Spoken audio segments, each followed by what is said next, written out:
Mic check. It's going. Good evening, everyone. Welcome to the Village of Vernon Plan Commission meeting. Today is Wednesday, August 10th, 2022 at 7 o'clock. I will call the Plan Commission to order with the Pledge of Allegiance and a standing moment of silence. I pledge allegiance to the flag of the United States of America and to the republic for which it stands, one nation, under God, indivisible, with liberty and justice for all.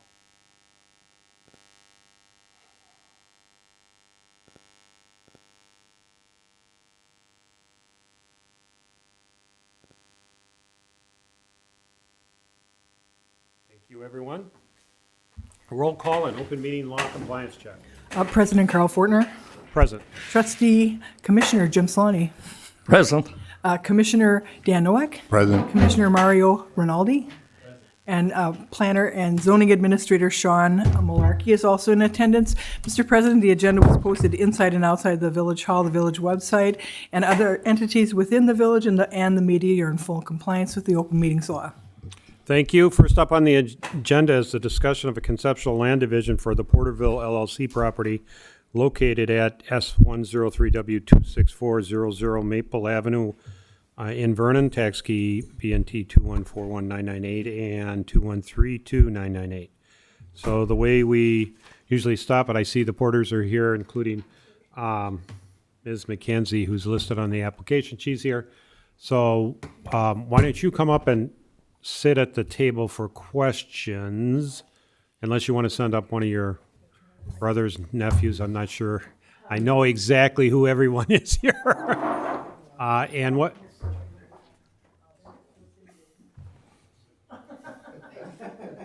Karaoke night.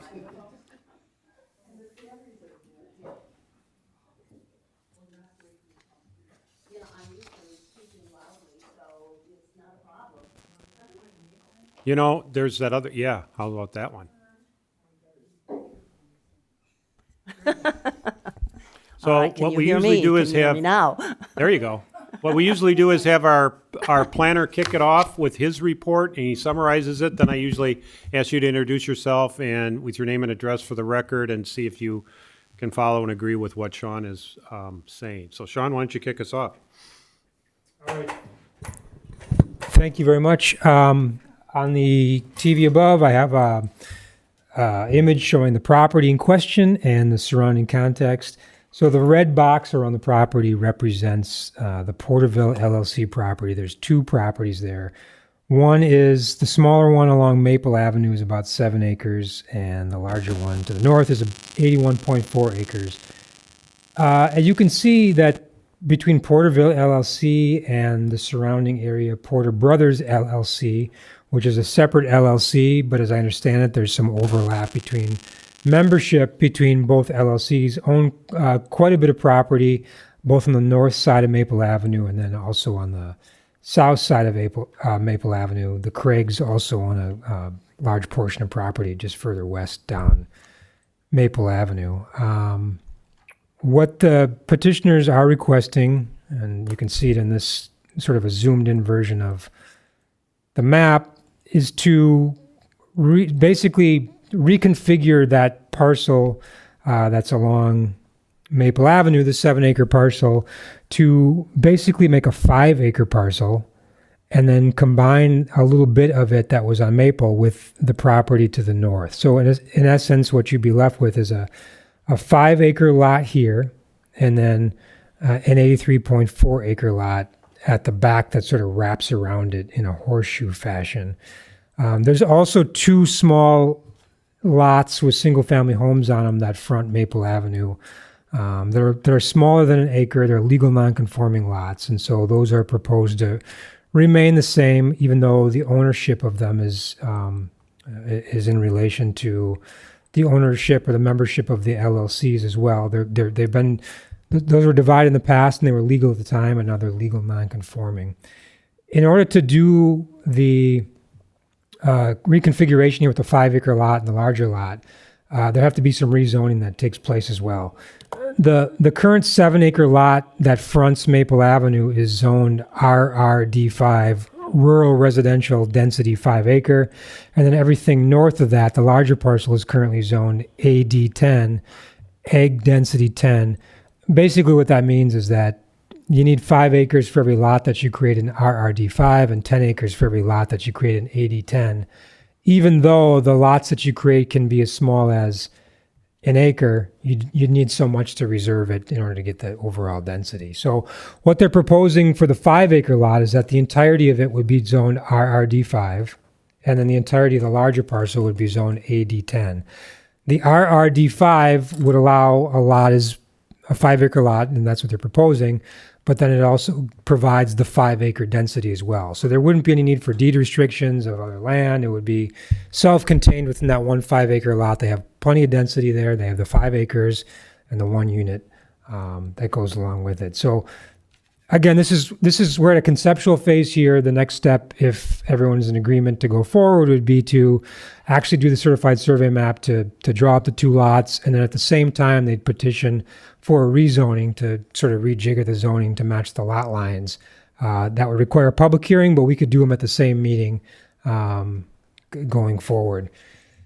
The layout of the property, one of the considerations or concerns, when you start to divide larger parcels of land like this, is what happens to the rest of it? Is there a logical development pattern for the rest of the property? Are you screwing things up by doing land divisions that are going to make things more difficult in the future? And I think this makes a lot of sense in that, I'm going to go back to this photograph. So here's the existing development. There's a home here. There's a bunch of outbuildings. This was part of the farm at one point. It's no longer used for the farm. And then the 2 homes. So there's basically 3 homes that are along Maple Avenue here. And those are going to remain one way or the other. And so if you carve the lot off, you're not really carving anything off that isn't already used for basically residential purposes at this point. And it allows future access to the back of the property, whether it be the back of the Porterville property or eventually get to the Porter Brothers property. If it ever gets developed in the future, there's 2 options on each side of what we'd be carving off for the 5-acre lot. Now, on the west side, it does drop off, and there's a bit of a topo issue on the west side. There's not a ravine, but the topo definitely drops off, so it's going to affect where the road could be placed. If there's ever a public road that would go back on the west side, it might have to be more along this side. There's more options on Maple Avenue to the east. Now, in terms of a good place to put a public road, if you're going to put a public road on Maple Avenue to access properties to the north and south, this is a good place to do it because it's relatively flat topography-wise. The sight lines are pretty good. Here's a nice, straight stretch of Maple Avenue, whereas other places along Maple Avenue, it might be a little hard to see here, but this is Maple Avenue, curves all along the way. This was really one of the only long flat stretches. So if you're going to try to get to properties north and south, a future road here or a future road here would make a lot of sense in terms of looking at planning context. One other consideration for this property is that the 7-acre property right now, again, this was the old farmstead with a lot of outbuildings that were used for the farm, and a lot of them are dilapidated and would come down at some point. But according to our code, we only allow 2 accessory buildings for a residential parcel, and then up to 3% of the lot area for a residential parcel. So they're in excess here with this. And once you and it doesn't matter now because it's a legal non-conforming lot, but once you create a new lot, then all those rules come into play, and it's got to be either in compliance or waivers have to be granted to allow it to be the way it is. And what the petitioner is proposing is the home is right here, is number 13. There's a garage here that's behind it. That's actually attached to number 13. So in essence, it's not a detached accessory building. Under our code, it would be considered attached, and it would be, that's not an issue. The other buildings that I understand are in good shape is this building number 1, building number 5. Building number 12 is actually goes with this smaller parcel here, and it would be moved onto their property, which would require a zoning permit from village staff. So that would be removed off. Everything else would eventually go at some point. What the petitioner's proposing and asking is basically to say that if you approve the land division and you approve the rezoning, within 18 months of the new buyer purchasing the property, there'd be a stipulation requiring those buildings to be torn down. Now, in order to do that, you have to have some teeth or some meat or some tool to accomplish that. And usually the way you accomplish buildings being removed at some point in the future is to have something posted, either cash or a letter of credit that says if it's not done in the time that's specified, that the village can come in and tear them down ourselves. The problem, the problem with that is potentially who puts up the cash letter of credit? Is it the current owner? Is it the future owner when they purchase the property? If it's the future owner, what's the trigger for them to come in and even do that? So in my mind, it would have to be the current owner that does that, which makes it complicated. I think the village attorney. Do we have the village attorney's comments as part of this? I didn't see him in front of me. I don't know if you guys had them. Did he not support? One of the comments the attorney had was, he mentioned the complication related to doing that with the accessory buildings. That the simplest way to do this would simply be to have them removed, before this thing is divided off. So before the certified survey map would get signed by the village, all those buildings that are supposed to come down would come down. And so that's the village attorney's opinion on it. Now, again, the Planning Commission does have the right to grant waivers for accessory buildings for the number and the size and everything else. So that's also on the table. Not a decision that has to be made tonight necessarily, but that's something that would have to be made as part of the certified survey map. So once all those buildings that are proposed to come down would come down, the property would be in compliance. If number 1, 5, and 2 stayed, they'd be fine, because 1 and 2 count as accessory buildings, 2 is attached, 12 would be removed. So the number's good, the square footage is good, and it would be A-okay.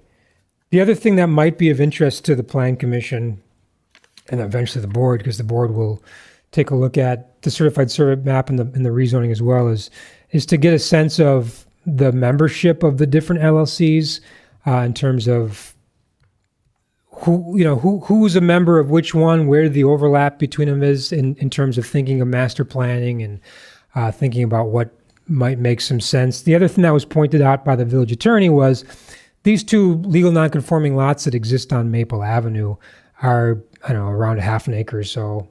The current zoning requires them to be 1 acre. He'd suggested, or at least thinking or looking about, seeing if there's any way to potentially enlarge those to 1 acre to make them conforming as part of this, depending on who owns what and some of those dynamics. So I'm not necessarily recommending or saying that should happen. Those are legal nonconforming lots. They exist. You can't necessarily make them change, but you do certainly have say over the rezoning and the certified survey map. So if you felt strongly about those, the rezoning is not something that has to be approved. There's a public hearing, and if you don't feel it makes sense given the circumstances, it could certainly be a condition of approval. I think that's all I have. Any questions? Or maybe the petitioner would want to introduce themselves. Okay, yes, please introduce yourself with your name and address. I'm Ellen Porter McKenzie, and I'm part of Porterville.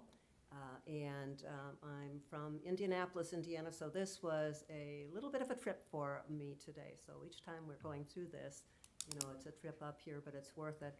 It might be maybe in your interest in why are we even doing this?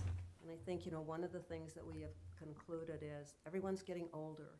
We have this farm property and we have the buildings, and we can't take care of them anymore. So it's time for somebody else to take a look, and if they have an interest, then go ahead and purchase this. So again, we're doing this out of necessity, and so that's the reason that we're before the board today. My name is Robert Porter. I live at S103 W26420 Maple Avenue, and I am one of the partners in Porterville LLC. Mr. President, if I could add one more thing that I forgot, and maybe it's obvious to the Plan Commission members, but I wanted to point it out. The reason we need to divide this off and reconfigure it at all is because the properties to the back would be landlocked. If they sold that property up front, there'd be no way to get to the back without, making a channel on either side to get back there. Sean, say that again. The reason they can't just sell the 7-acre property as it is, just to I see a what buyer, you're is because they have to Lock out. ensure that they get back to the. Right. Right, in the back of the property, you're saying it's gonna come off the east side or the northeast side of that piece of property as opposed to the west or the southwest side because of the slope there, I think. The slope at the very west side of the 7-acre property, you might not be able to put a public road eventually, if it ever gets developed, because you need a public road to develop it into houses at some point in time. As far as I understand, there's no immediate plans to develop the back of the property, but at some point, maybe it will be. And that requires a public road, and it just, where does the public road go is the question. Sean, the parcel that's north of the farm there, that they're adding to it, that goes into the AD-10, Right. why did it go to the north and not retain a portion of that property to the west? So here's the map.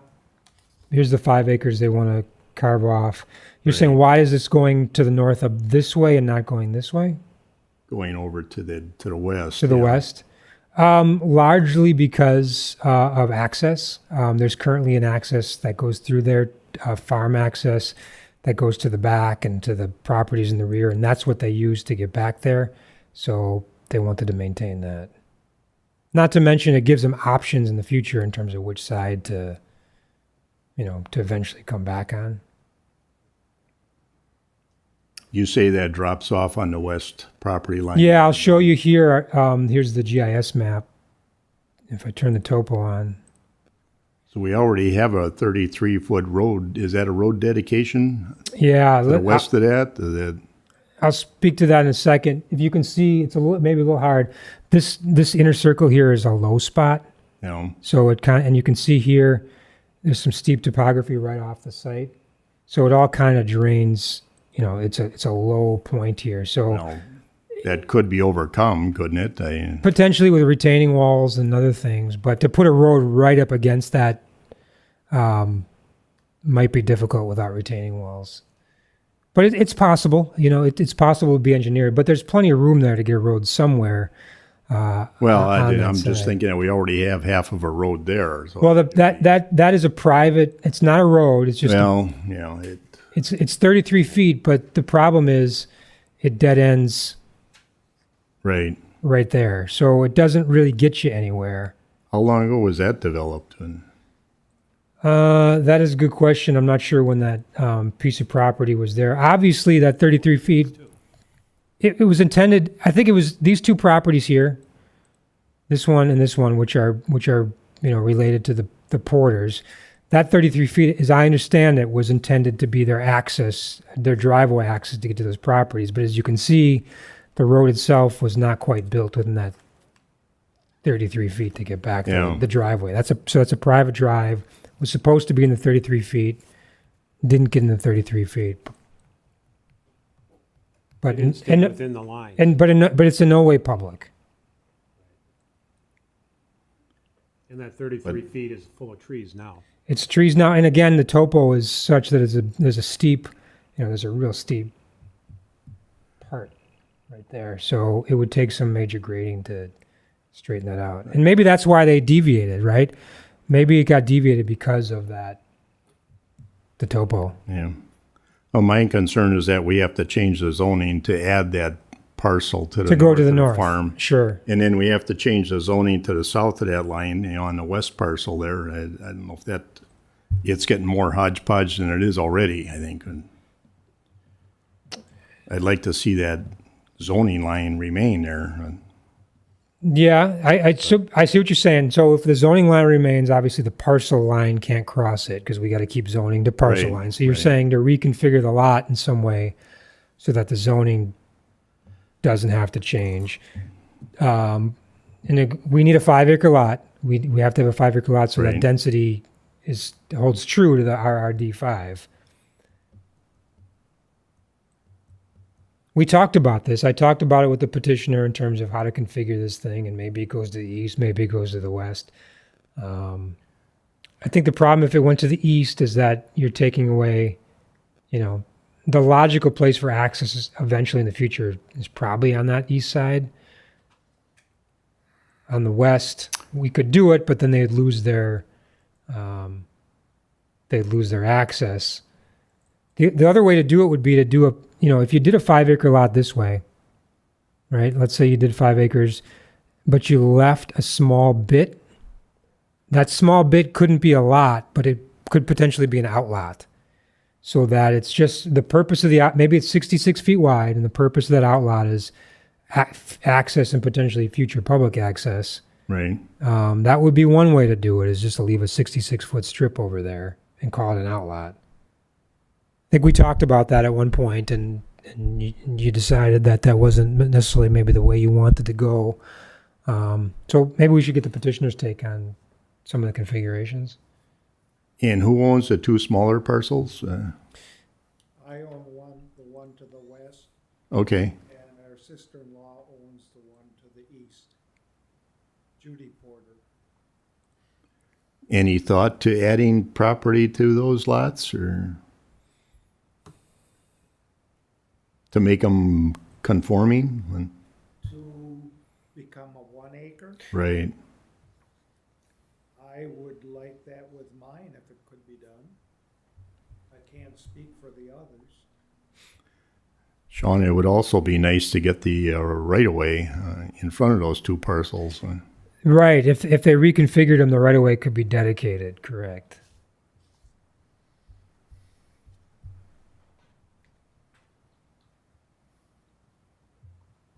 That would make the, let's just say the farmyard property, lot 1, I guess, on the map, even more an unusual shape, but it's an unusual shape now, so Right. It's already kind Correct. how much of of a that puzzle is, piece. going to be a concern. It's an unusual shape. Even the one as proposed is unusual shape, so. Well, I wonder. I'm just going to do a quick calculation here to see what this area would be if we It's could give even 5 acres out of it. Parcel to the west? Yeah. I think it looks bigger than the parcel to the north across that line. Yeah, I don't have dimensions here. I'm going to give you. Close. This won't be perfect, but it'll give us a ballpark. And at some time in the future, maybe that could be divided off as a separate parcel. Yeah, but- It's 5.73. So there's enough Yeah. there, even if you had some space on the west side for a road. for a future road. My only issue with leaving 66 feet on the west side is I just don't know how feasible it is to put a road Yeah. right there based on topo. What did you say, 5.7, so you could even, Mr. Porter, you can even take from Mr. Robert Porter, half acre to an acre, there'd be room to configure that too. There wouldn't be if you also have the 66 foot. Right. That's going to be more than If half there an is acre. yeah, without the 66 foot. Right, without the 66 foot. The only comment, question, whatever that I had first looking this over, I know there's a lot of detail here about all these, Is your mic on? the little green light is on. Okay. What number are you? 7.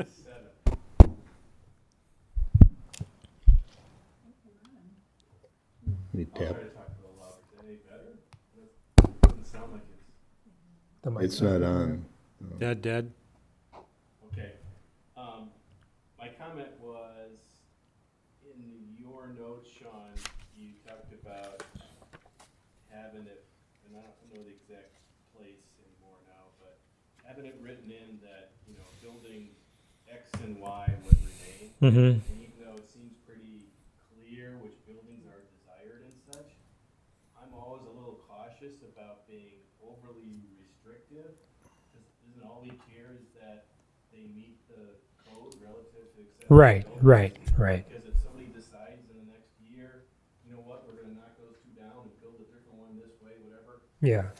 why? then Yeah, what we do you wouldn't pay care. for it? We just want it to be conformed to the ordinance, yeah. That's all. Yeah, that's a good point. Is there an intended buyer for this lot? No, it's not been put on the market at this point in time. Okay. So, you know, we know our first step was to come before the board and propose this to the board. And So then we'll you, move from there. yeah, but you don't know what those sheds would be used for in the future. No, no. We can make some presumptions, but to know per fact, no, None of them are used for farm operation now. no.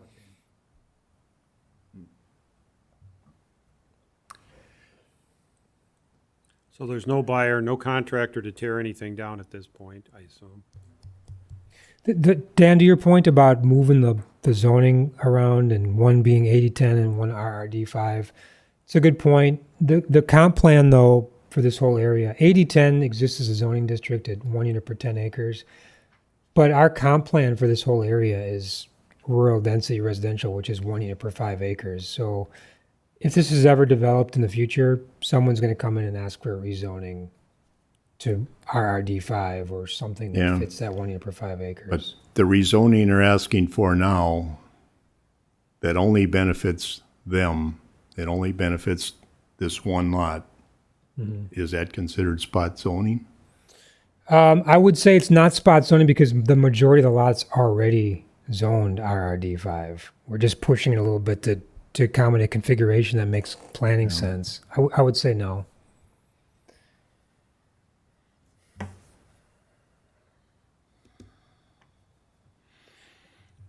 I don't know what the solution, like I said, the current configuration as it's drawn,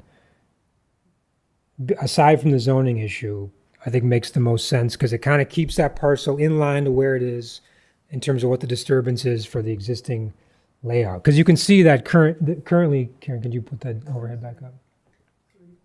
That's all right. Right. The layout, you know, this use already bleeds to the north, right? There's a bunch of trees out there. It's used, not that it has to be, but you can see by going north, it kind of just accommodates how the land is already used.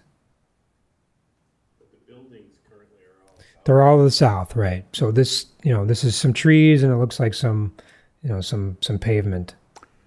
Is there a reason we have to rezone the parcels to the east and to the west to accomplish this? Yes, because the parcels to the east and west are going to be attached to the bigger parcel. That's all going to become one big parcel now. So again, Well- zoning we can't have two zoning districts on one lot. Not that you can't. Legally, you can do that, but as a matter of policy, we it's not encouraged to do that because it's messy. It's better to have one zoning district per lot, aside from overlays.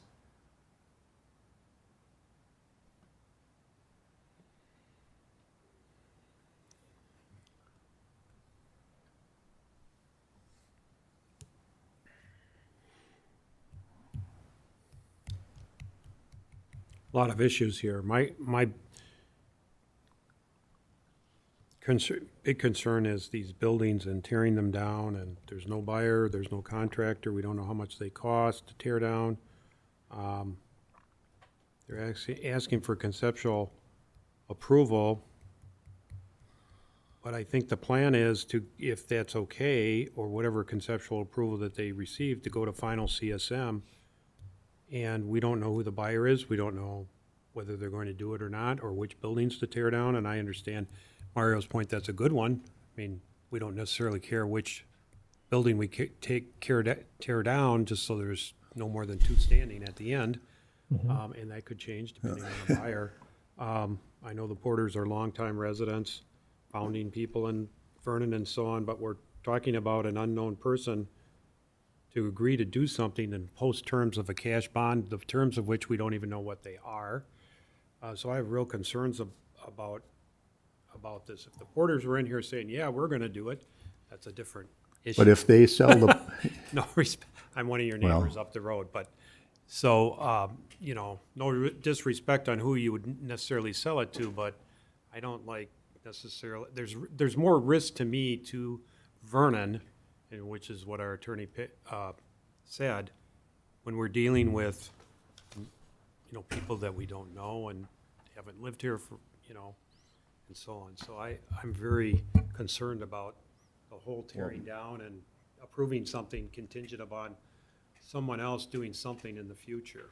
if we go ahead and grant the CSM and give them 18 months to tear it down, but they sell the property in 2 months, we've got a bond maybe to tear them buildings down to cover the cost. What authority do we have to go on somebody else's property that There'd have to be a didn't put restriction. the bond on there, right? Right. There'd have to be a restriction tied to the property that talks about that, regardless of who buys it or who owns it. So it gets more complicated, right? It's not, Yes, it's not. That was my ideal. point about the cash bond. We don't even know what the terms are, and that's a very good one. How do we have access to someone else's property to tear it down? Right. If that person doesn't tear it down like they're supposed to, and we're left with a bunch of paper, you know, pieces of paper. It's a complicated, it's a lot of work. It's the deed restriction, it's the bond, it's the agreements, the amount, determining how much it costs, and then it's in the enforcement of it. So there's a lot there if they're not torn down ahead of time. Right, which is why Attorney Macy in his comment, well, he used a double negative. Extremely uncommon not to require, so it's a double negative, so I'll read it out. Extremely common to require the buildings to be removed. So he's saying it's common to get the buildings removed, and then that issue goes away. No cash bond, no easements, no, you know, whether it's gonna get done or not. Again, I just want to make sure it's clear. The flip side is the waiver process, right? And so Right, if the you waiver if you have a mind just to grant the waiver and say they're okay, then you could do that as well. Right, there is a way to do it. There's, yeah, I just There is want a to make way to sure, do it, make sure it's it's just clear. more right. complicated, that's all. Why, More risk. yeah, I guess I'd like to ask why it was proposed 18 months. In the beginning, Sean had suggested 6 months, and we thought with a new buyer that 18 months gave them a little bit more leeway in being able to tear it down. So are you proposing that the new buyer take all the buildings down? Yes, that was our initial proposal. Now, we're listening to the board, so please speak to us. I mean, what you want to see happening. Mr. Fortner, I get the idea that well, you tell me, what would you like to see happening with this? Where do you see us missing what we should be doing?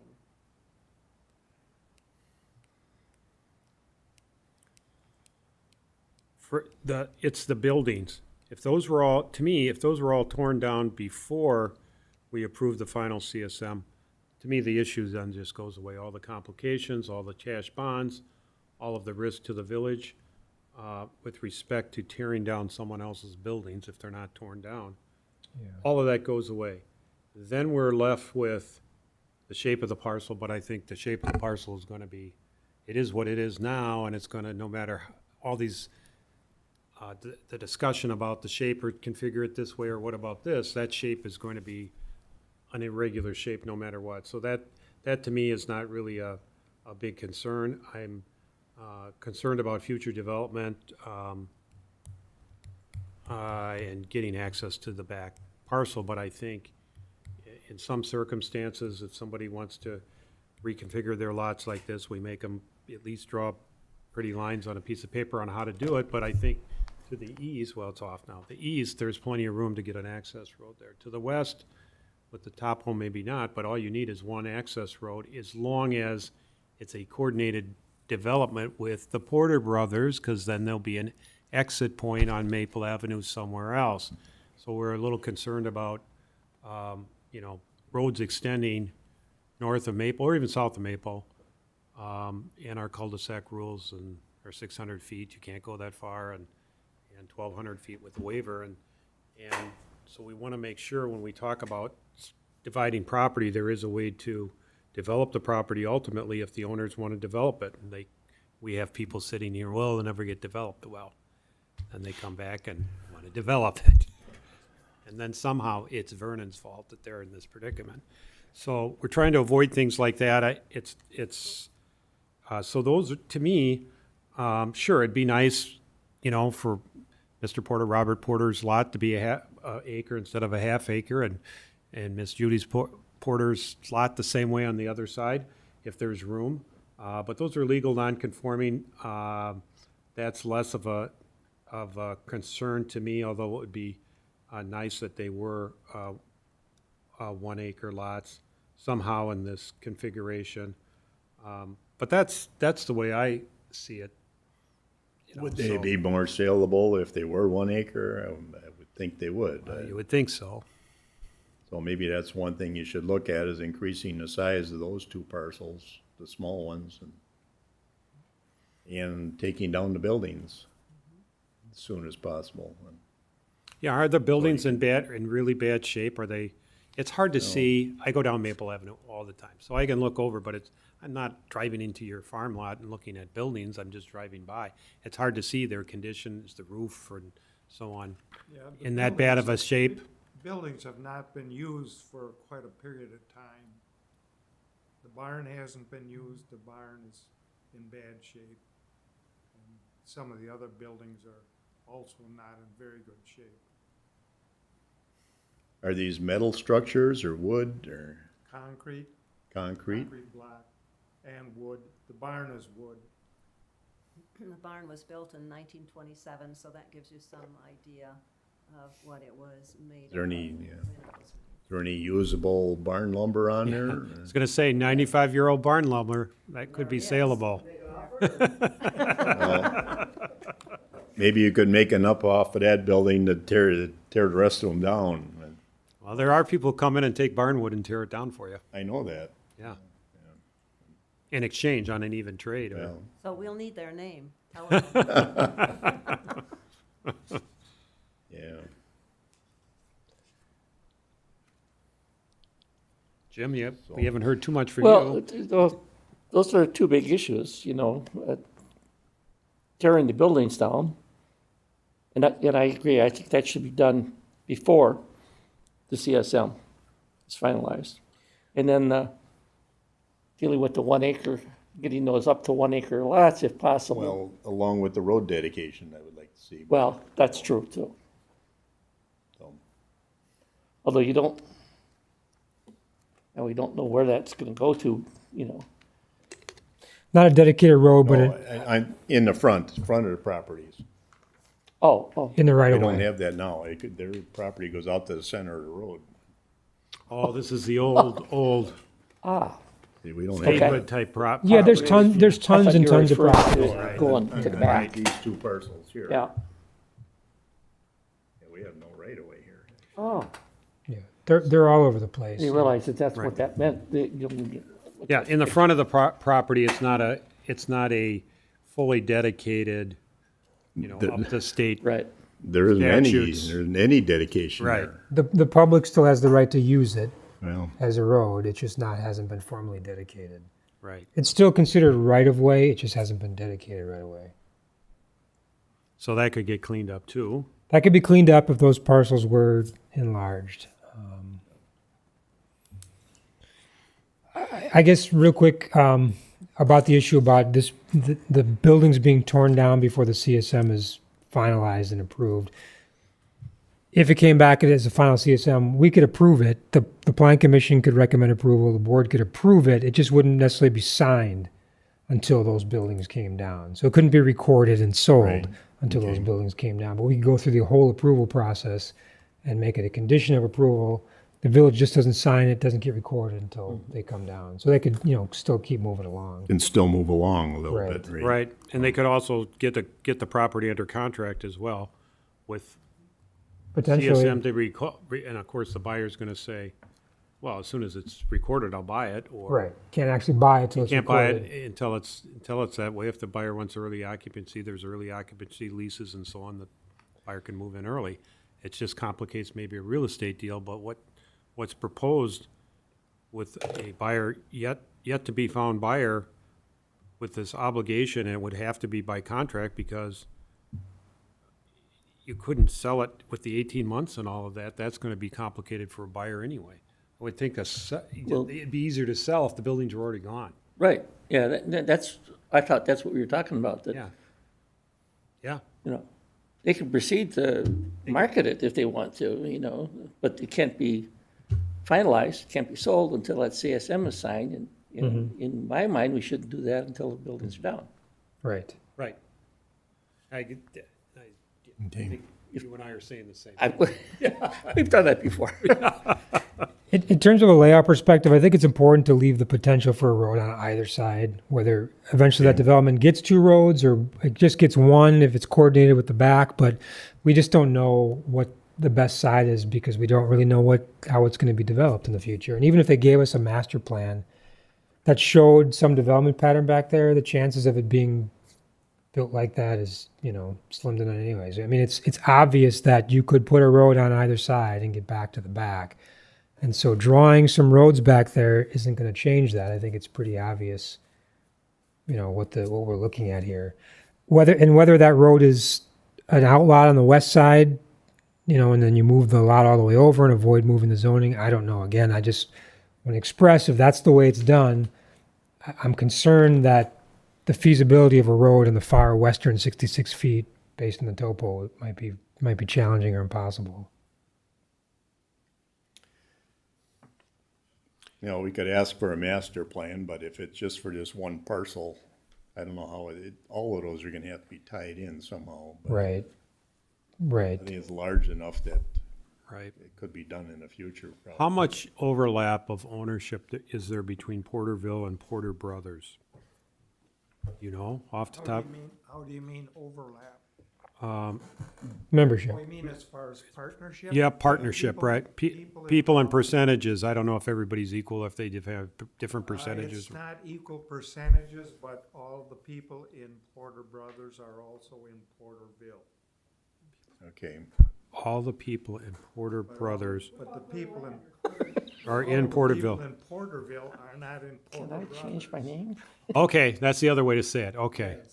So Porter Brothers has more owners than Porterville, but everybody who's an owner in, maybe I'm gonna say you this. got it backwards. Yeah, I got it backwards already.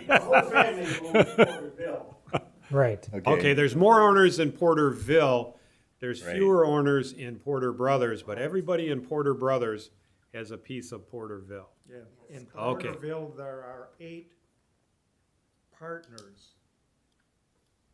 There are 8 shareholder partners. Okay, Right, members, I think, is the yeah, members. technical term on that, but The way yeah, they put it here, they put it as a partnership LLC. yeah. That's a tax partner, it's it's an LLC under state law, but it's a partnership for tax purposes, so, income tax purposes. So there's eight members or partners in Porterville, Yes. and how many are in Porter Brothers? 6. 6, okay. Porterville is the original Porter Farm, which is about 200 acres. Porter Brothers owns 735 roughly.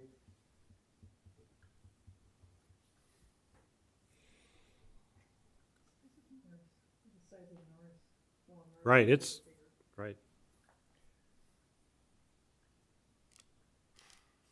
Okay, that's helpful. I mean, it's not the same.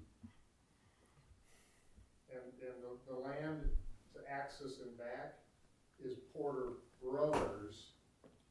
Way in the back, towards the electrical line in the Fox River, right? Yeah, kind of where that private driveway goes and stops. That piece of property back behind those 2 lots, that is Porter Brothers. Brothers. And currently, the only access is through Porterville.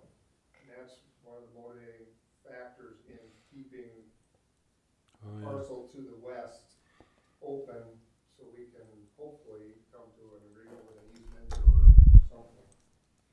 Okay, Well, you have enough overlapping ownership and, your own family. So that means you're not gonna be able to do it. No, just kidding.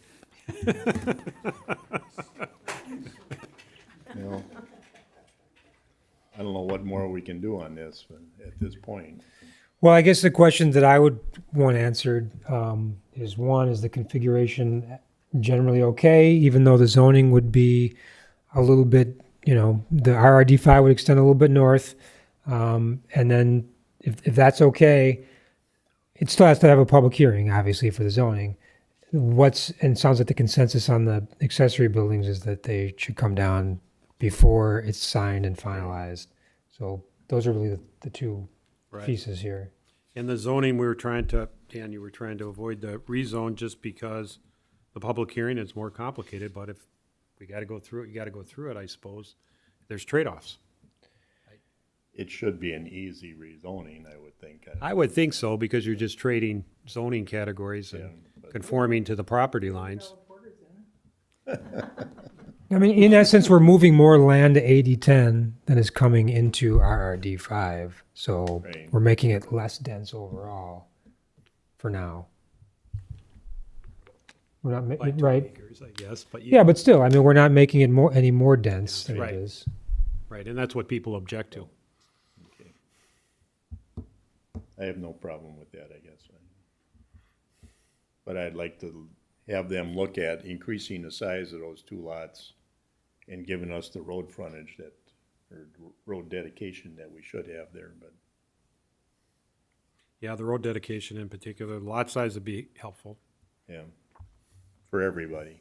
for everybody, right?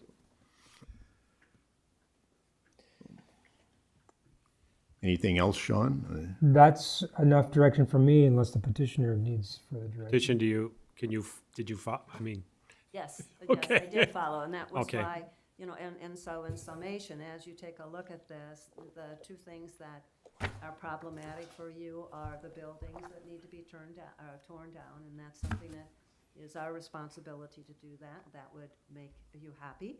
And then the other part being the size of the parcels, increasing that half acre to 1 acre in size for both of those.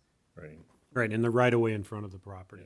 So this would end up then being those two parcels, the new 5 acre lot, and then the remainder, it would be a 4 lot CSM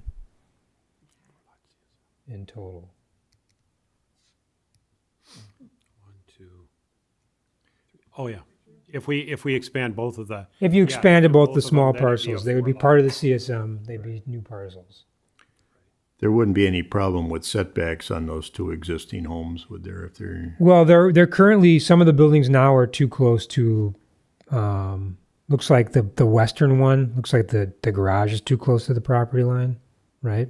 okay. But here's the thing, when you create a new lot or enlarge a lot, as long as you're not making it more non-conforming, Right, that would be okay if they didn't move that eastern lot line. But so we'd still might potentially have non-conformities there unless they move that lot line east 20 feet to accommodate that detached building, which might be a good idea. Which might be a good idea, because when you're moving it east, there'd be less need to move it west or move it further north. Well, if you're going to make the lots or if you're going to make the lots conforming, you might as well make all the setbacks conforming at the same time. front setbacks are okay? Well, the front setbacks, it doesn't matter what we do with that. I mean, that'll never be, unless you move the house, there's nothing you can do with it. Yeah. But if they end up still being non-conforming, then it's, You mean if the house setback from the road is still non-conforming? there's still 1 acre less, so that Right. it's not conforming, correct? No, 1 acre lot would be conforming if they're made into 1 acre lots. But if the houses are too close to the road, which looks like, it's hard to see exactly. I'm going to take a measurement here. This house, for instance, Are they saying that the lot line would be the center line of the roadway, no, It is now. south lot line? that's what it currently is now. It would have to be pulled back to the right of way. 33 feet from the center line. So it looks like this eastern house, Judy Porter's house, looks like it's about 52 feet, give or take. So that would be potentially conforming.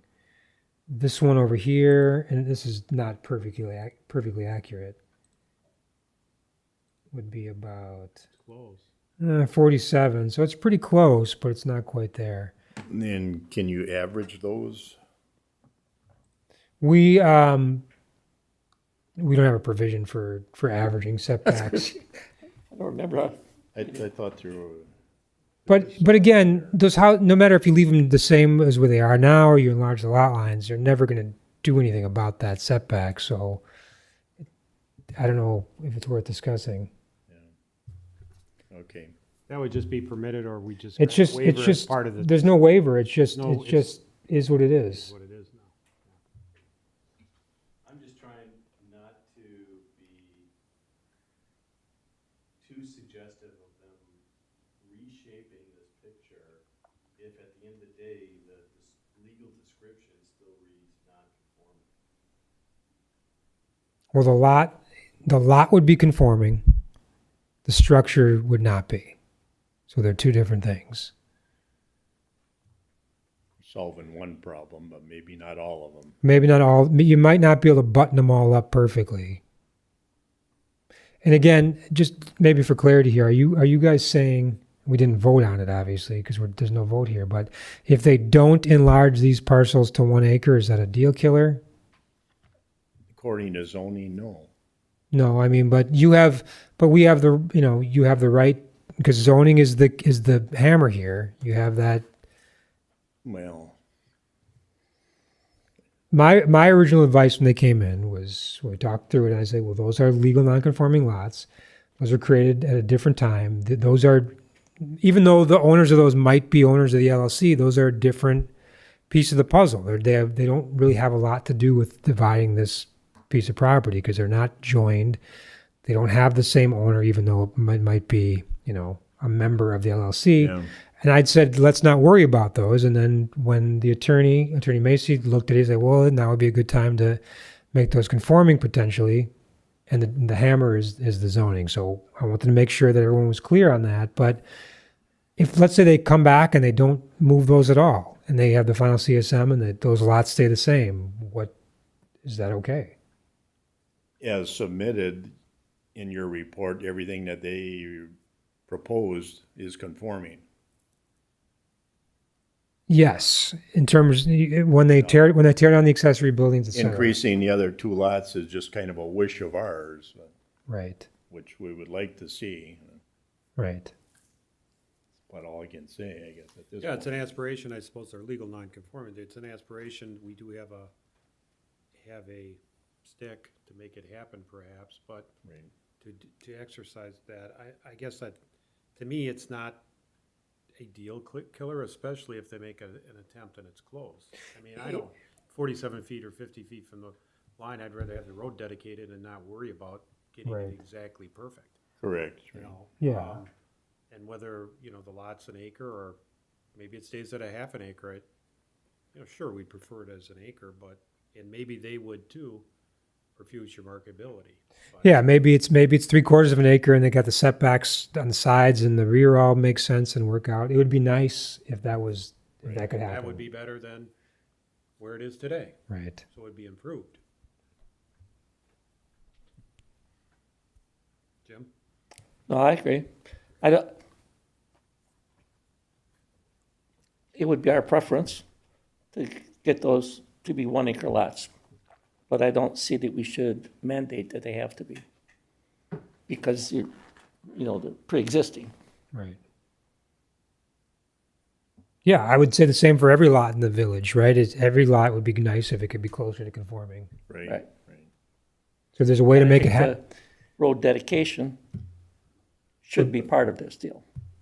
As long as they're going through all this CSM work and stuff, it would be to your benefit to have that done, I guess, so. So the roads dedicated as part of these are going to make them smaller than they already are. Right, Right. So they're half acre now. Once that road's dedicated, they'll be even smaller. So if the road dedication happens without expanding them in other ways, then we're going to be making them smaller.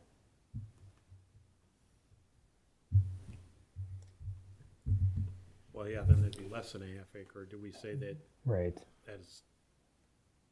Is that making them more non-conforming? Yeah, that makes it more non-conforming. I don't or know. Do we have to tell them, well, It's an aspiration. But they gotta stay at least a half. So I guess my opinion on that is if those lots aren't going to be expanded, they probably shouldn't be part of the CSM, even if it is just to dedicate the right of way, because it's going to complicate But if things. they are part of the CSM, we would have to get the road dedication. Right. Right. That's required no matter what, Yeah. Yep. if they're part of the CSM.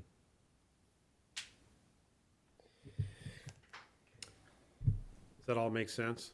It's kind of, Yeah. Sean will straighten you out if you've got questions. not always the easiest thing. Yeah.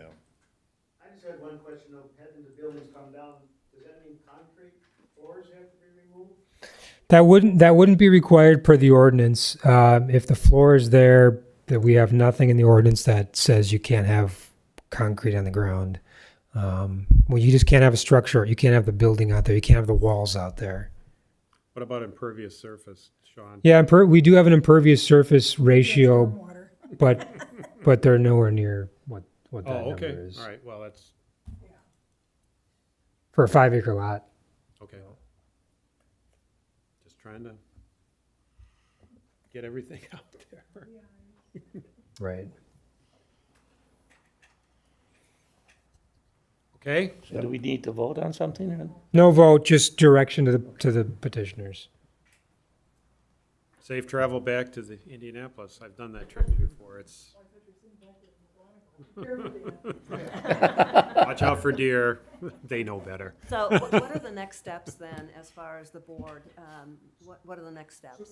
Next steps would be for you to, if you want to go forward with this, to hire a surveyor to draw up your certified survey map, showing the boundaries of your 5-acre parcel, your larger parcel that's going to be joined with the 2 smaller pieces on each side on Maple Avenue.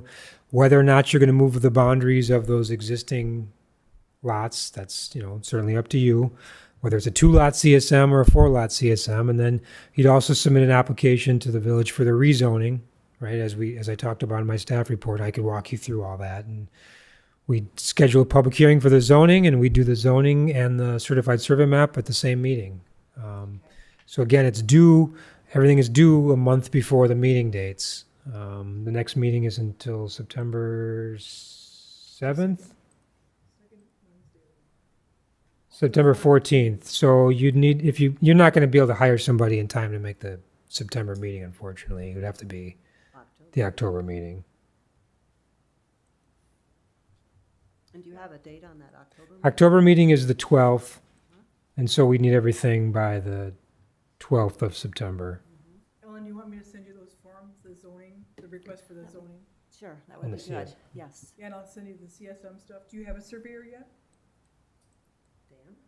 Dan's a surveyor too? Gosh, Dan, you do. I do, but I don't know, the larger piece of land, we're gonna have to survey the total property, or we're gonna do a remnant? No, the corners are going to have to be surveyed. You wouldn't necessarily have to survey the wetlands and all that, but the corners you're going to have to get as part of that, because that's got to be combined with the 2 pieces on the edge, so as to one piece. So we'll need that done. Right, so that, I don't know if the guy I have, he's a little older, I don't know if he's gonna want to be tromping around in the middle of. Yeah, it looks pretty. It looks like it's wet, right? It's all wet and woody in the north corners. So someone will have to get back there. Yeah. I'll send you a bunch of stuff, whether you use it or not. I'll send you some things that you can look at. Okay, that would be good. And thank you so much for all the help you've been so far. And Sean, Well, kudos to you. And we've sat with Sean and talked about things, and he has worked very hard on being able to put this together the way we wanted to have it put together. So, Sean, I appreciate it. Yeah, thank you. It's complicated, so it's even though we've seems like we've landed on a direction, it's not necessarily perfect, but it's given the configuration of the parcels, maybe it's the best way to go forward. Board members, I just want to thank you for taking a look at this and putting your time into it and giving us good feedback on what we should be doing with this. So I'm really impressed with the kind of job that you do. You definitely look into things in great detail. So thank you. thank you. Good Thank luck. you, you're welcome. And we'll see you in October.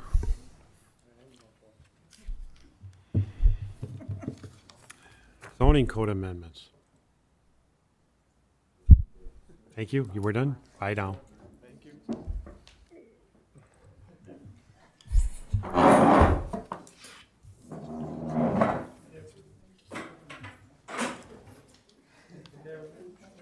Okay.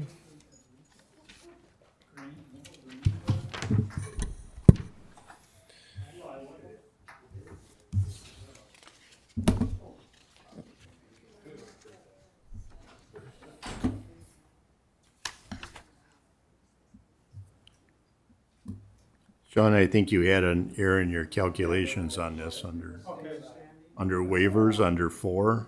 Oh, yeah? What do you see? Well, you have a remnant there of 3,855. After we exclude building 2 out of it, yeah. That should be 3,800. Okay, I'll make a note of that. No, I Oh, don't. yeah. So you went and did the math? You double checked my math? Look at my map. Can you see that? Yeah. The remaining buildings are circled with yellow. Nice. So you went carefully through it. Well, good. That's amazing. All right. Are we on to zoning? On to zoning. So we finished up with zoning. I think it was in May or June. We passed our draft on to Attorney Macy. He came back with 7 pages of comments, which was his comments are always helpful. And so I went through his comments and I made the changes that were no-brainers. Suggesting this sentence. A lot of his comments were really just clarifying and making sure that the intent was correct and worded properly so that there was no ambiguities and conflict. And so I did all those things, but I want to quickly go through and just, because there's a few things where I need feedback on, and I don't know if any of you read these carefully yet, and if you have other comments and questions, let's just hit those as we go through. But let me just start on page 1 of his report. I'll just quickly go through what he's conveying and what I did, and then we'll stop when when there's comment needed. So his first page of the attorney's comments for definitions, the first couple of pages are definitions. Definition of an agricultural building. He had some questions about contiguous parcels, ownership. I've made all those changes. In my opinion, they were, there's no policy matters here. It's just clarity. So if anyone has any, just stop me if you have an issue with what I'm saying or you want more clarification. With applicant, Carl, maybe this is to you. This is page 5 of the code. He recommends that we consider whether stating if and how an applicant will be recommended to demonstrate they are duly authorized by the corporation. I don't know. I think you meant just to make sure that whoever's representing this has the right to do so. Do we need to make sure that they've provided something? Yeah, that goes to how much due diligence, if you will, a counterparty to whoever these LLCs or corporation are. In the past, we've never said anything. We've never said prove to us that you can represent. Right. We've just taken their word for it. You can certify to us maybe, or, in their application. Maybe we got to look at the language in the application, just certify that have the authority to do it. That they are the manager, the member with the authority to represent the LLC, or the general partner with the authority to represent the partnership, or the corporation's, president with the authority, something like that. Otherwise, to prove it, they're just going to bring in a document. There's See, a document that says everybody this. says everybody signed off and says I have it. Well, We've never required that never for any required application. that. Right, but doesn't this cover us just by saying, hey, here's what our ordinance says, here's what our ordinance requires? As you mentioned, maybe our application should just state, whoever the agent is or the applicant is, that if it's an LLC, if it's Certify that they have the authority. To I certify to represent. Yeah, so maybe Someplace on there for the owner's signature, or? Yeah. right, exactly. So the owner's already signed now, but we're just making sure that the applicant is stating that and certifying that he's got the right to represent. Right, and the owner if the owner is an entity, I mean, that certification should include a certification for the owner, that I'm the president of the corporation. I have authority to not only apply, Yeah. but to sign documents as owners. That's, it's not an individual, Right.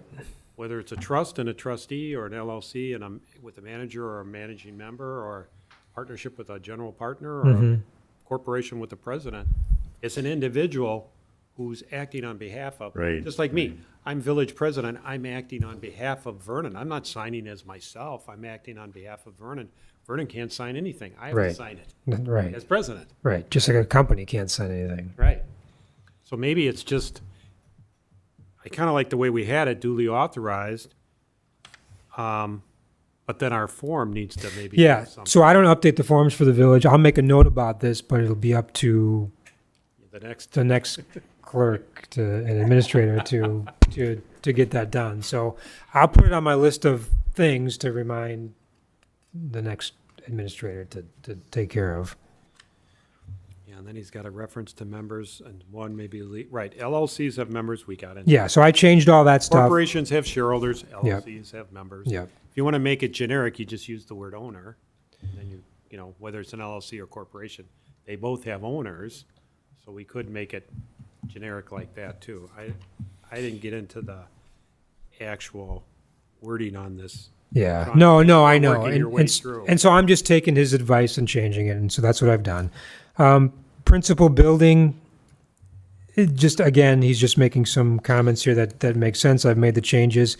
The one thing though, item C3, it says it may be beneficial to speak to the assessor to determine what, if any, effect the proposed language may have on real property assessments within the village. So, I don't know why Yeah. he's asking that.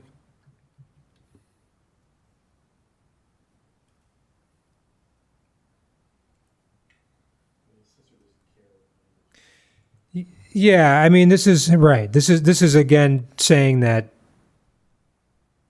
we're saying the principal building is, if there's a residence on the property, the principal building is the residence. Otherwise, other things may be considered a principal building if it's used for other things. And I don't know. I'm not an assessor. I don't know what it means or if we care.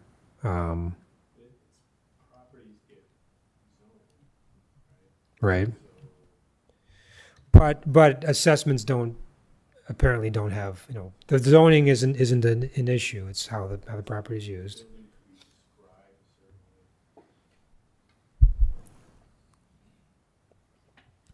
So, again, that's his comment on it. I just wanted to point it out as, Well, okay, go back one up, Sean. It says, when he says an example of multifamily unit, that, if there's a multifamily unit, he says the greenhouse will constitute the principal building. Right. Did you change that? no, see what the point he's getting at is that I had residential unit. Right? That's the term I was using. If there's a residential unit on the property, or a residence in the property. And so, let me see what I did here. I clarified the language to basically say whenever a parcel in any residential or ag district is without a building intended for human habitation. So instead of residential unit, I scrapped it and just said a building used for human habitation. Oh, okay. So that there's clear, and multifamily would constitute the principal building, single family would constitute the principal building. So I just made it simple so that there's no question. Very good. Because I know in the definitions, we talk about dwellings. And Right. We talk about all different things, but he made the point, so I just made it simple if it's used for human habitation. That's good, that's better. to do it. All right, let's move on. Okay. Nothing to talk about exterior area. It seems like I forgot some words. Home occupation definition. He suggested it be incidental rather than accessory. I changed that as well. Personal storage. His qualm with personal storage is that in the definition of personal storage, I actually had some regulations for it. And so he said there shouldn't be any regulations in the definition.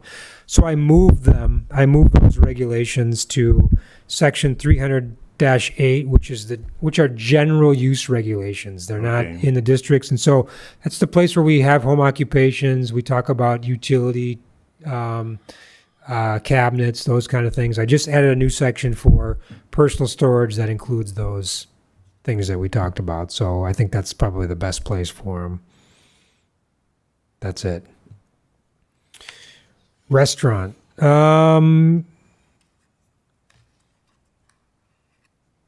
made the change regarding G1. That was pretty obvious. G2, he talks about recommending giving careful considerations to the proposed exclusion for event barns.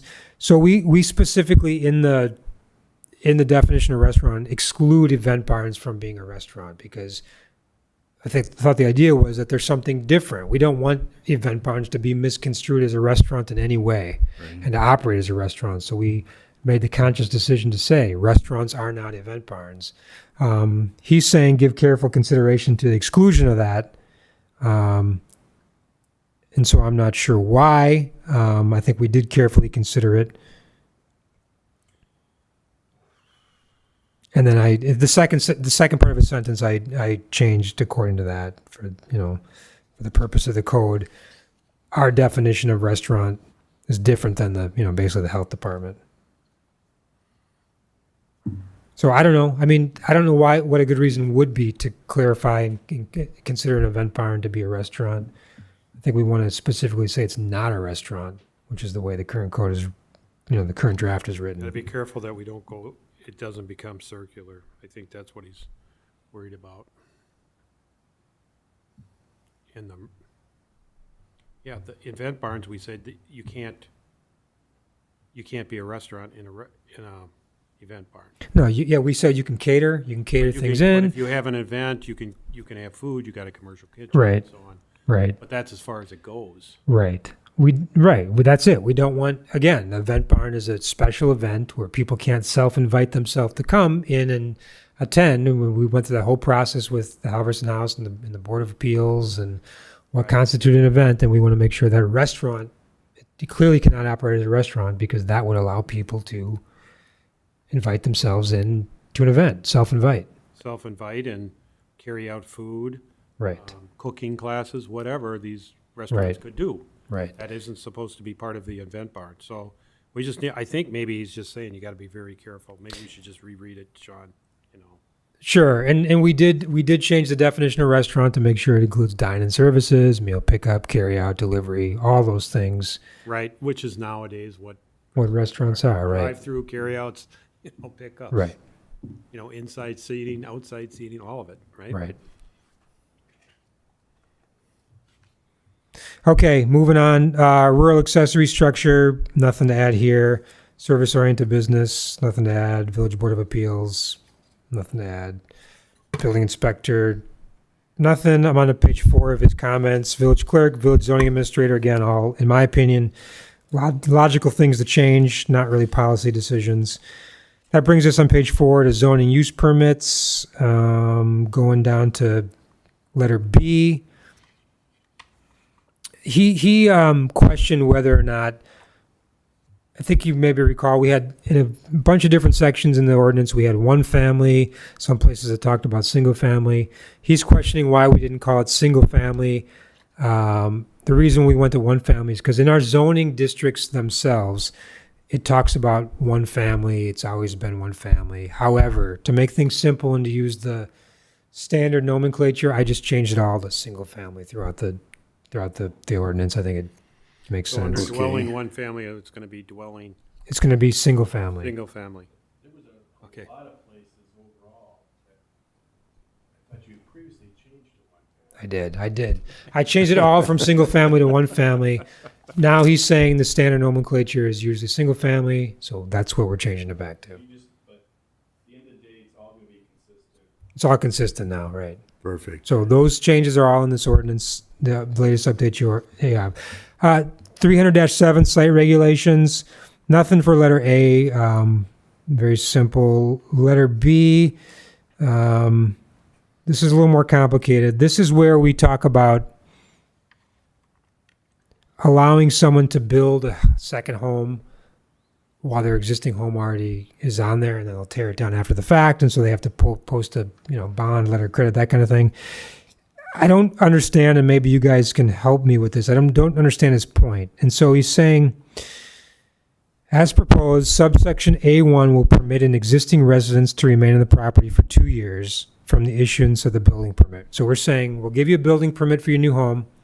Once we give you that building permit for your new home, your old home can stay on the property for up to 2 years when we issue that building permit. And then he's saying, number 4, he's saying, since this permission is irrespective of whether an occupancy permit for the replacement structure has been issued, the new language creates a conflict with the provisions of subsection 4, which provides the village with remedies in the event removal has not been accomplished within 60 days of issuance of the occupancy permit.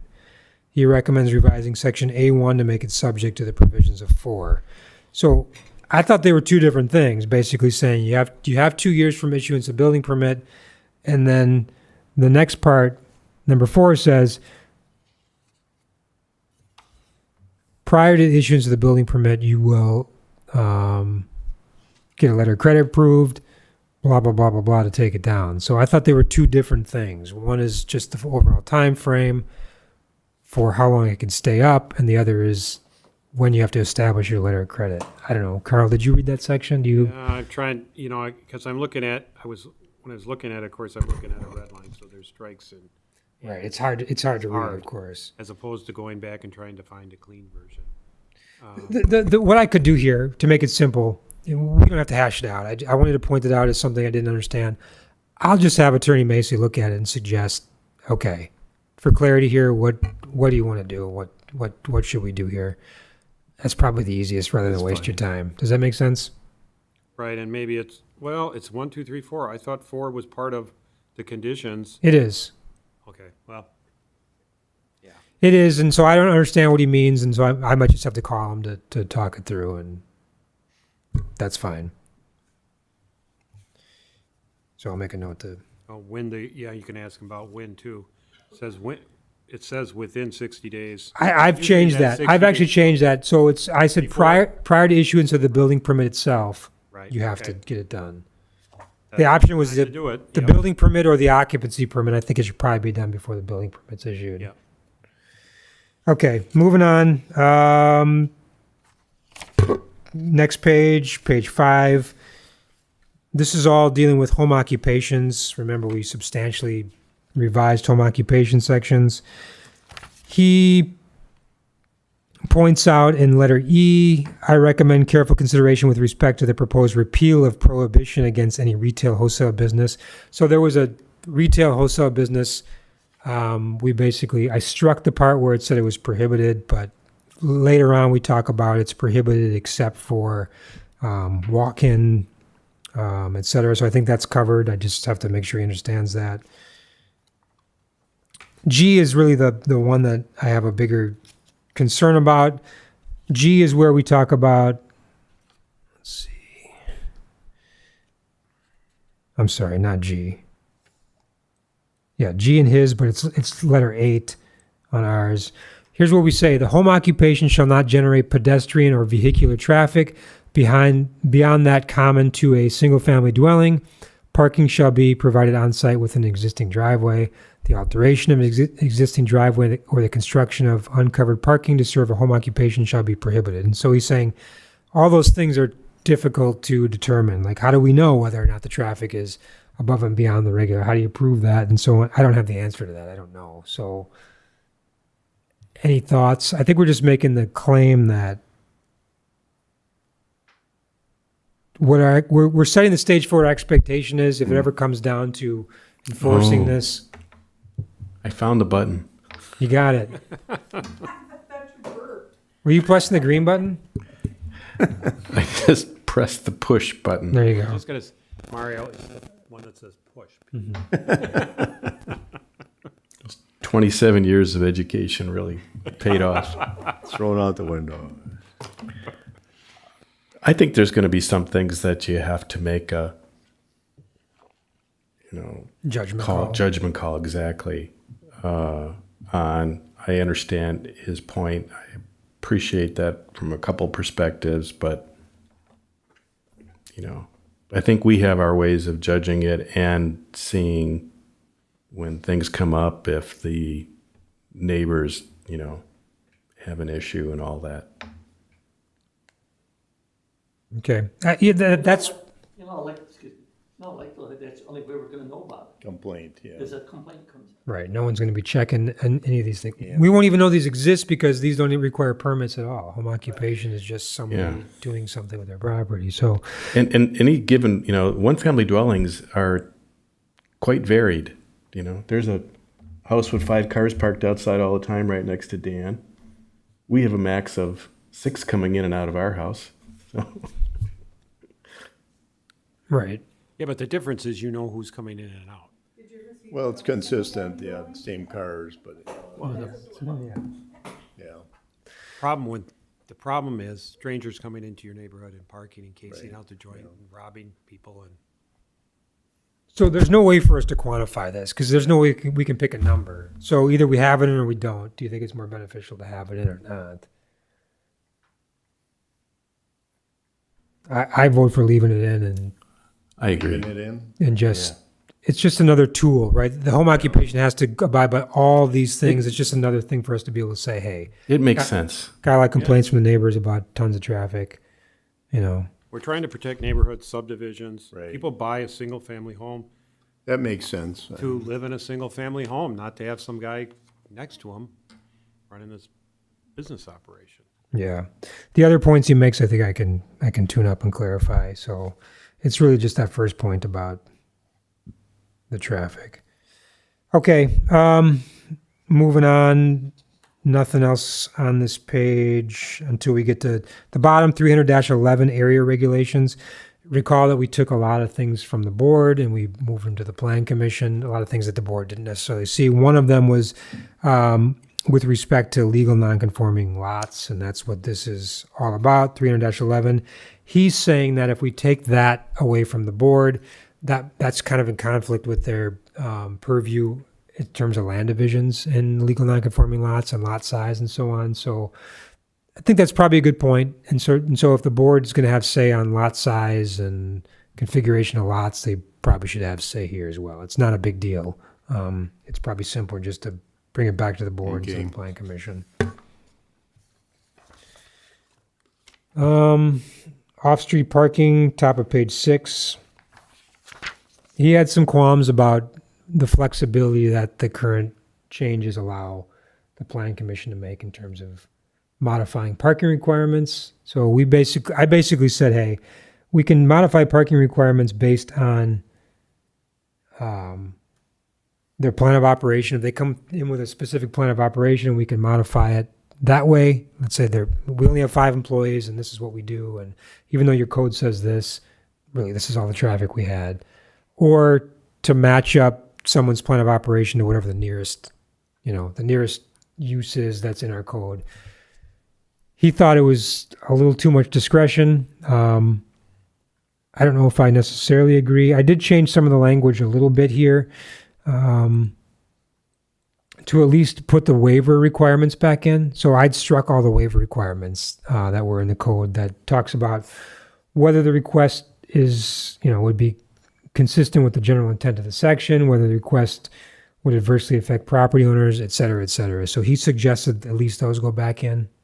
I added those back in to at least run through that All list. for waiving parking requirements. Right. I think I said that before, that if we're gonna waive parking requirements, they should still have the area available to add Yes. those parking spaces. That's another thing, and we do have that in the code. And his question about that is, well, why and when do they have to put that in? And so I did change As it. soon as that occupancy changes, or now they wanna develop a store in there instead of an office. Right. And so the way I wrote it was that when allowing a modification, and this is new, when allowing a modification of the minimum parking requirements for new development or site redevelopment, right?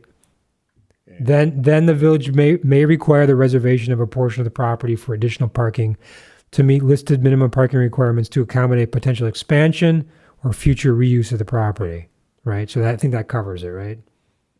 We wouldn't, Yeah. for properties already developed and there's no room necessarily for more parking, we do what we can do. But for a new property or it's completely being redone, we'll require that. And like I said, I put the waiver standards back in there.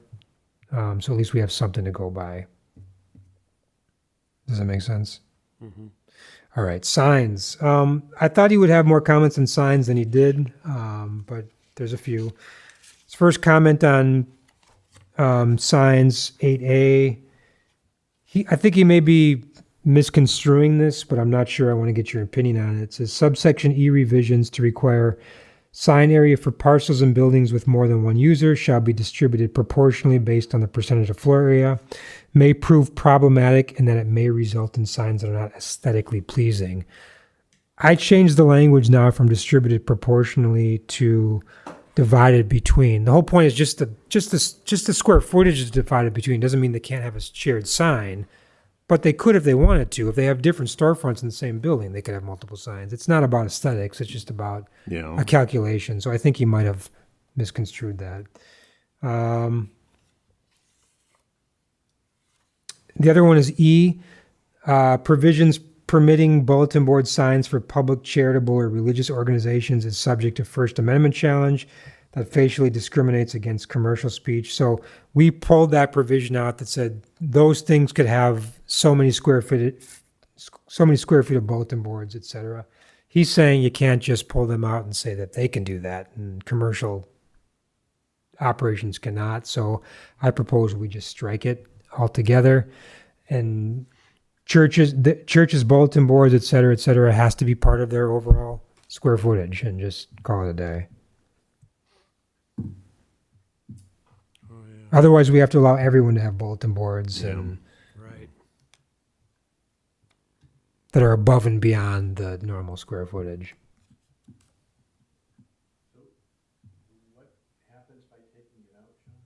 By taking it out now, churches, well, hang on, let me look at this exactly what the language says here. I don't want to get it wrong.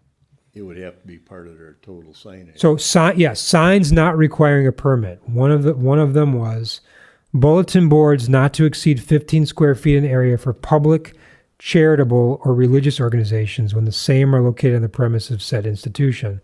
Such signs shall be subject to location, lighting, and landscaping standards set forth in the ordinance and shall not exceed 7 feet in height. And he's saying by pulling those out, so do we have a bulletin board out front here?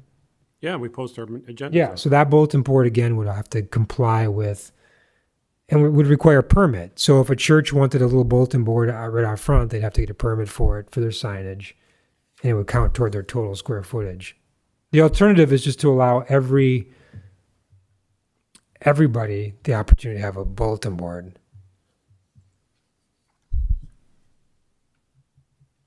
I'm just trying to think through, bulletin boards will keep existing, but more and more people have electronic signs and such. This, I guess, is not going to speak to that. No, this is the old school way of, doing things. Eventually in the future, it'll all be electronic, right? Well, probably. I mean, because it's easy to change, right?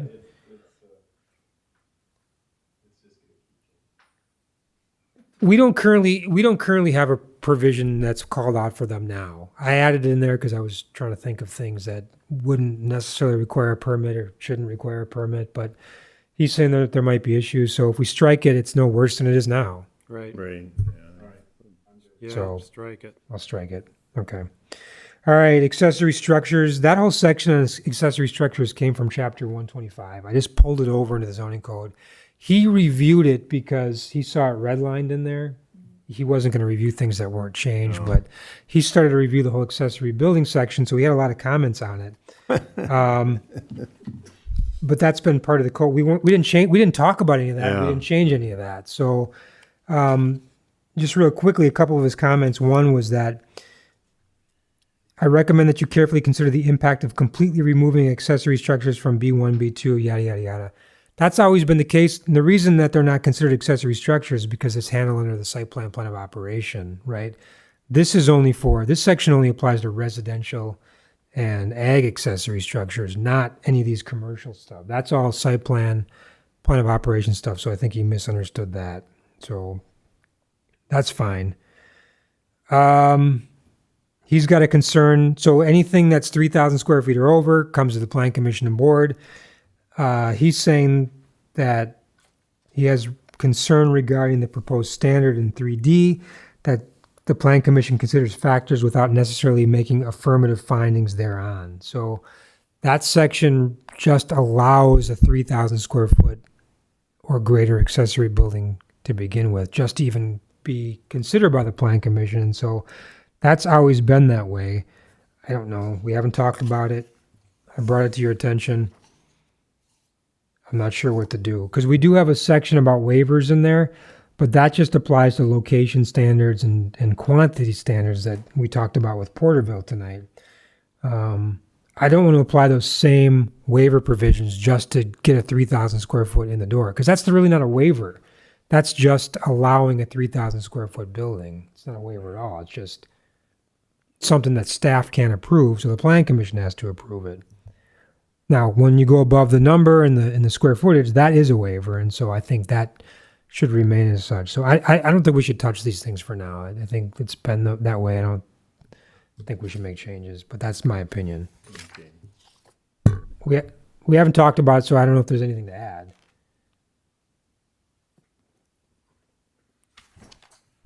Yeah, when we did talk about it, we said we're not gonna We're just gonna move it over. get, Yeah. get into it. At this time, anyway. Right. He makes a point about legal non-conforming uses, a section that I got from the statutes where he wasn't clear as to the intent. I think I have it cleaned up. I'll talk to him about that one too, just to make sure that we're on the same page, but it's really just what the statutes require for him, so it's not something we have to talk about tonight. That's it. Everything else was, in my opinion, very self-explanatory and made sense to change. So if there's no other comments on this, I'll talk to him, clean this up. We'll get ready for public hearing. That's a 2-week Class 2 notice for public hearing. Does it have to go back to the board again? I know the board the board was introduced to these changes as far as I know, right? They were provided a copy. They were kept apprised of this, so Absolutely, If it- invited to the meetings. Okay. Watch them on YouTube, yeah. We even asked the board whether to send it to the. that's right. lawyer. That's right. We did do that. No guarantees they actually read it, but Yeah. Right. just saying. So that's right. They have seen it. So the next step is public hearing, Class 2 notice. In addition to the changes to the plan, to the public hearing for this, we also have to change Chapter 125 because we took accessory buildings out of it, right? And Chapter 144, the development standards came from there into here. So those don't require public hearings for those two sections. They just require board approval, but that has to be on the agenda as well. And you don't care because you're out here, but I know, but you won't be doing it. When's the anticipated, do you have any idea? I mean, it'd be nice if we could set it for for September. July next year, Sean, is that what you said? I mean, I could get a notice done, and if you feel you're ready, because, I mean, no matter what, even if they go to public hearing, things could change based on public comment. It wouldn't hurt anything, but if you're not ready, you're not ready. Yeah, let's see if we can get ready. Quick timeline here. Sean, first of all, you're gonna make changes, just as you said. Are you going to? I made almost all of them already. All right, are we getting 2 red lines, or red line to the May 19th draft and a No. second one forever to date red line? No, there'll be just a final red line version and a final clean version. It would have been easier if you had a red line from May 19th. Well, I did. I mean, I highlighted everything in yellow on my last.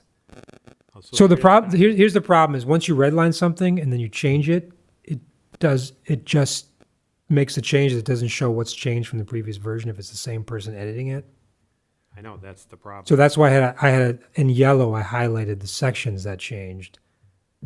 So in the version for August, you can see where I made changes. The changes that you made to May 19th is really what I was getting at. That's in yellow. Yeah, that's because the redlining program is not a robust redlining program. Right. But anyway, It's Word. that's what I mean. It's not. That's all I got. I know, it's not a heavy-duty redliner. Right. Macy doesn't have one either, just that some of us are used to it. So in terms of making the changes, I can certainly get them done. I can talk to Macy about these couple of sticking points. So that could be ready. It really just has to be finished by the time the public hearing notice is published. So it can be available for, for anyone that wants to see it. What does the board need to do again? The Plan Commission recommends the approval of it, the changes of the zoning, and the board approves. This is just like changing a zoning Oh, okay, map. yep. It's the same exact thing. So if we can look at a cleaned up draft, Plan Commission looks at a cleaned up draft in September, we could recommend it to the board and have the board set the public hearing. Well, it's class, whatever notice and number of days and all of that. Right. And we're looking at, what, Karen, October? October. November? Yeah. Well, depending when Well, the Plan Commission looks at it in September. September, The board would look at it. the following week. Yep, They do the 14th, the board, we're looking on the 20th, yep. and then We need 2 do a weeks. class 2 notice. So it could be noticed that Friday, let's say the 23rd, You have enough time, because it doesn't have to be, and then sometime the week after. So we would have enough time potentially if we wanted to. We could always see how it goes. Right. And look at the calendar too, doesn't necessarily have to be in October, it could be 1st of November. Could be. Although this process has gone on for a while. We think we started in Right. January. That's not too bad. You didn't say this year.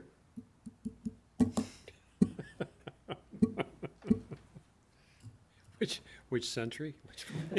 Which decade?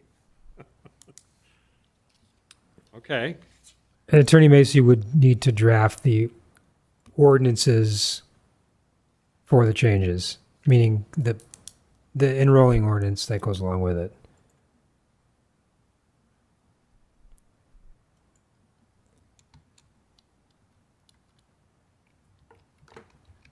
Okay, so I guess we'll move toward that, right? We'll do the yeah, I think so. the Plan Commission recommendation potentially in September, and then board immediately after. The next week, anyway. Sound good, everyone? Perfect. All right, so we're good? On the village president's report, first of all, I'd like to thank Karen Chu for her service to the Plan Commission, as well as Vernon, town, village, and so on. But particularly the Plan Commission, because we're here at Plan Commission.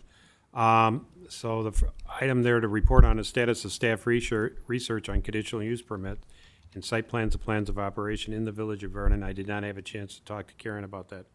So I don't know if she has. before I go, what I wanted to do is give you what I have so far. There's gonna be a lot of cleanup because the county did conditional uses significantly for any type of grading, so that'll clean it up quite a bit. But there is a lot of work that has to be done on, there are CUs that haven't been reviewed for years. The Vernon Presbyterian Church just called and said they're closing they're not gonna have a CU anymore. They're closing their doors on September 11th. That's, Yeah, I heard that. that's the last, I mean, the cemetery will always remain, obviously, but, the potential for that building to be in a commercial area, Did we do anything recently for them? no, not in years. In fact, we can't even find a conditional use. The county doesn't have one, no one, so How do we know it is? we're just assuming, because every church in. It's like a church. Because it's not zone P1, right? Right, every church, the poor Lutheran church went through thousands of dollars for a garage. I mean, every church is a CU here, so, But there's no documentation in it whatsoever. no. And there's some things I'll highlight that I know you're gonna have to, look at, but I'll get that to you before I go. And then you guys can discuss it. Site plan of operation, another thing too, that's gonna have to be updated. Right.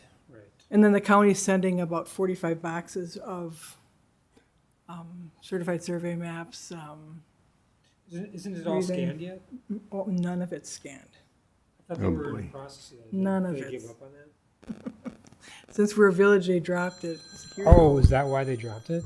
Yeah, I mean, they don't care. I mean, they care, but they don't care. It's not, I think their zoning board of appeals, the variances they have scanned, but since we're a village, it's really, and I have, I mean, I'm sure the next administrator, I know Coakley's giving us a price on, he took some of the files just to see, give an Scan idea, them. because there's no way the board could afford to scan everything that's here and what's coming. It's a lot of money, but just so you know. That's it for your report, Mr. President. Thank you. Is it all filed in some order? It's the county's numbering system. So we would do things totally different. I mean, we have always, whenever we scan, it's always by the tax key number, not by a code, because. So is there a key that we can look up Oh, their project absolutely. number? Yes, and- yes, yeah. I mean, anybody that's going to do the scanning, you definitely could pick up on how to do it right. But I mean, if it worked for the county, that's great, but. So, and I'm sure the next administrator will have some good ideas too, but there's a lot of stuff coming. And I did talk to Dale, and he was gonna get back to me about using their CAD system, that if we did get things scanned, because that would be a great goal, because for the Village of Vernon to do a CAD, that type of system, be a lot of money. Although, Sean, you said that SharePoint or another community that you're working with does their own uploading of all the documents, and Well, it's the Village of McGuanago uses. I'm sorry, the town of McGuanago uses it. It's Tim Schwecky's Oh, yes, company, yes. Civitech. His actual company that does this, the document is different, but it's a really cool system where it's user friendly. You can look at the zoning for any parcel. It's easy, pops up. All the documents are on there. Public meeting notices go on there. All the project files go on there, and people can look back and research and find things. It's really user friendly. You can get notified about certain projects you're interested on. He's a consultant, and it's a service he provides, and he's asked me about it for different communities before, and I think we talked about it at some point way back when. right, But it's an option. I'm not sure what it costs exactly. yeah, that's something you can look into. I think it's affordable. It's an annual fee that he charges for it. And the county was free. Right. But- This wouldn't include scanning all your documents, though. Oh, I mean, no. that would be something you'd have to provide.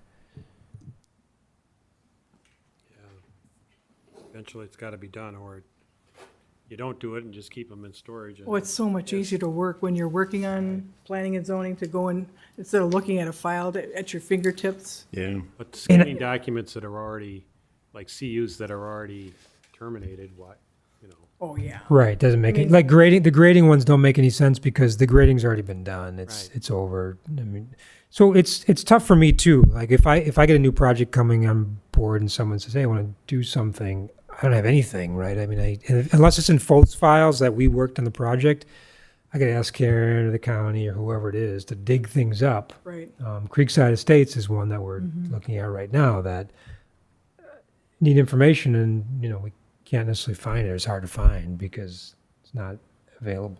right.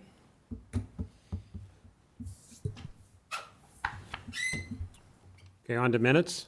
Yes? Okay, minutes, I have in my notes, Sean, I didn't get you my last note, if you can just hang on a little bit. Yeah, I have in my notes from our June 8th minutes, or June 8th meeting, sorry, that the April 13th minutes were approved, and also the May 11th minutes were approved, Why did you approve the agenda with them on then if they were approved? because I didn't go back and look until today. So I think those have already been approved. June 8th, the minutes say that they've been tabled, but I say they were passed. And then also on June 8th, I had a question for Sean, so I'm going to make a motion to table those June 8th so that Sean and I can look at the conditions, because we added, my notes indicate we added a condition to his staff recommendation regarding removing buildings for the,